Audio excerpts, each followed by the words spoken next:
കീടനാശിനികളുടെ ഉപയോഗം ഭയന്ന് നാം എല്ലാവരും നമുക്കാവശ്യമുള്ള പച്ചക്കറി സ്വന്തമായി കൃഷി ചെയ്യാൻ ശ്രമിക്കുന്ന വിപ്ലവകരമായ ഒരു പാതയിലാണ് ഇന്ന് കേരളം. പക്ഷേ മറ്റു സംസ്ഥാനങ്ങളെ അപേക്ഷിച്ച് കേരളത്തിലെ മണ്ണിന് അസിഡിറ്റി അഥവാ അമ്ലത്വം കുറച്ച് കൂടുതലാണ്. അതിനാൽ ചെടികളുടെ ആരോഗ്യം വളരെ പെട്ടെന്ന് കുറയും. ആരോഗ്യം കുറയുന്ന ചെടികളിൽ പുഴുക്കളും കീടങ്ങളും ആക്രമിച്ചു തുടങ്ങുന്നു. നമ്മുടെ ടൊമാറ്റോയും പാവലും വെണ്ടയും പപ്പായയും ഒക്കെ പച്ചപ്പുഴുക്കളും മിലിമുട്ട എന്ന് വിളിക്കുന്ന കീടങ്ങളും ആക്രമിക്കുന്നു. നാം എത്ര ശ്രദ്ധിച്ചാലും ഇവ ചെടികളെ നശിപ്പിക്കും.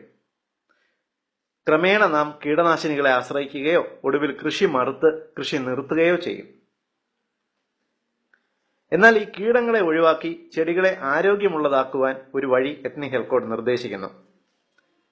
കൊക്കക്കോളയോ പെപ്സിയോ വാങ്ങി ആദ്യ തവണ വെള്ളം ചേർക്കാതെ ചെടികളിൽ സ്പ്രേ ചെയ്യുക.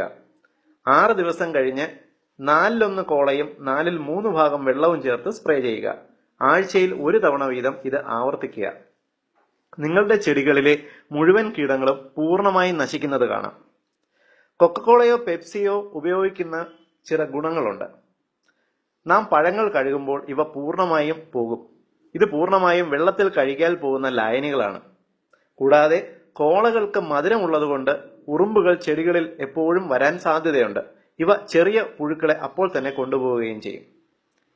കോളകൾ കീടനാശിനിയായി ഉപയോഗിക്കുന്നത് ഉത്തരേന്ത്യയിൽ വളരെ പ്രചാരത്തിലുള്ളതാണ്. ഇത് വളരെ ഫലപ്രദവുമാണ്.